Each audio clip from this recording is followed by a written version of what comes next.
नमस्कार। आज हम बात करेंगे कि क्या तुम जानते हो कि आत्मा क्या है।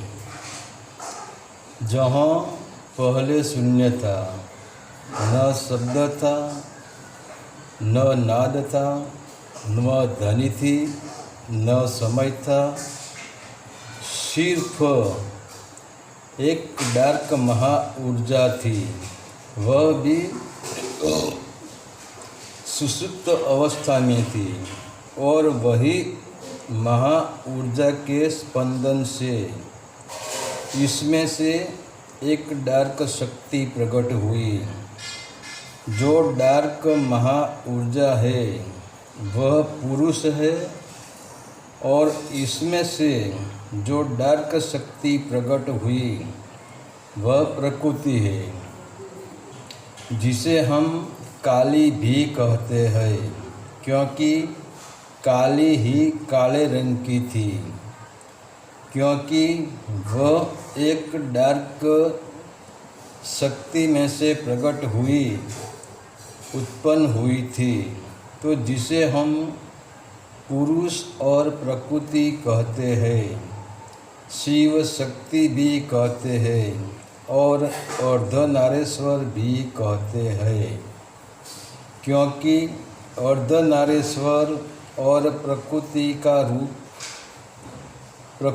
रूप है, शिव शक्ति का रूप है। जैसे शिव के बिना शक्ति अधूरी है और शक्ति के बिना शिव अधूरा है। तो आज हम जो हमारा शरीर देखते हैं वह भी शिव शक्ति का ही रूप है। आधा हिस्सा पुरुष का है, आधा हिस्सा प्रकृति का यानी स्त्री का है। समझो तुम बुद्धिमान हो, बहुत होशियार हो, बहुत ही ज्ञानी हो, और तुम किसी भी प्रकार का आयोजन करना चाहते हो, मगर तुम्हारे शरीर अकेला कुछ नहीं कर सकता है। तुम्हें शक्ति की ज़रूरत पड़ेगी, और शक्ति के बिना पुरुष जिंदा लाश है। वैसे ही मान लो तुम्हारे पास प्रचुर मात्रा में शक्ति है, तुम सब कुछ कर सकते हो, मगर तुम्हारे पास न बुद्धि है न होशियारी है, तुम्हारे भीतर ज्ञान ही नहीं है, तो तुम्हारी शक्ति कोई काम की नहीं है।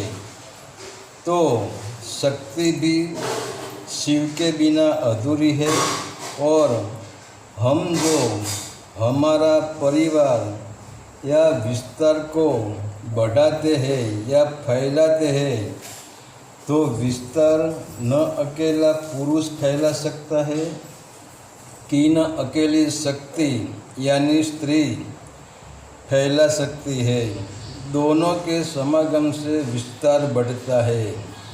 तो यह पुरुष और प्रकृति यानी शिव शक्ति के समागम से एक ध्वनि उत्पन्न हुई, और वही ध्वनि में से 3 प्रकार के रणंकार निकले, जैसे अ, उ और म, जिसे हम ओम भी कहते हैं।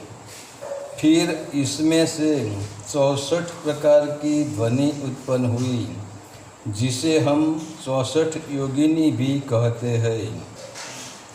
फिर इसमें से समय की उत्पत्ति हुई, और समय के साथ और वही ध्वनि और समय के साथ आकाश की उत्पत्ति हुई। आज हम जो सूर्य, चंद्र, तारा, नक्षत्र देख रहे हैं, या हम जिसे 5 तत्व कहते हैं, हम जिसे 4 योनि कहते हैं, वह सब ध्वनि का ही विस्तार है।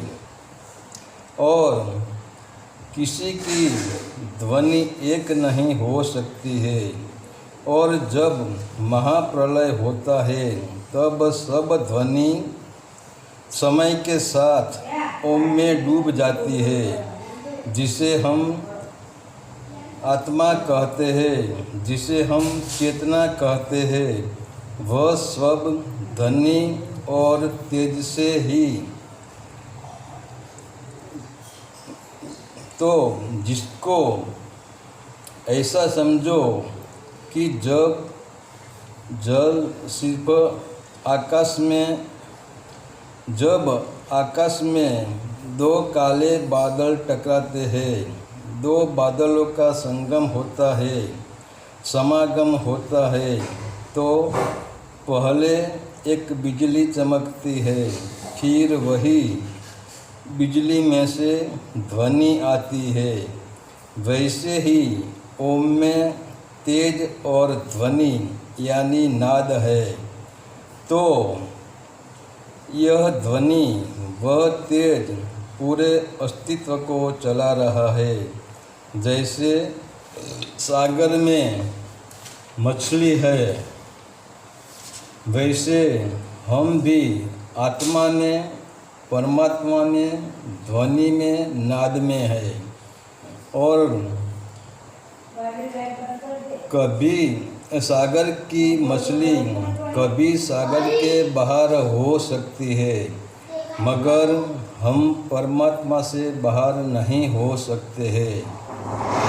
और जब हम अनहद नाद को पकड़कर यात्रा करते हैं, तब हमारी ऊर्जा ऊपर की ओर उठती है, और वही ऊर्जा नाद का सहारा लेकर आत्म तत्व को पहचान सकती है, स्व को पहचान सकती है। और तभी समय छूट जाता है, काल छूट जाता है, और आत्मा अनहद में यात्रा करके ओमकार के पार जाकर परमात्मा हो जाती है। फिर तुम समयातीत और कालातीत हो जाते हो। हरि ओम तत्सत। आदेश का प्रणाम।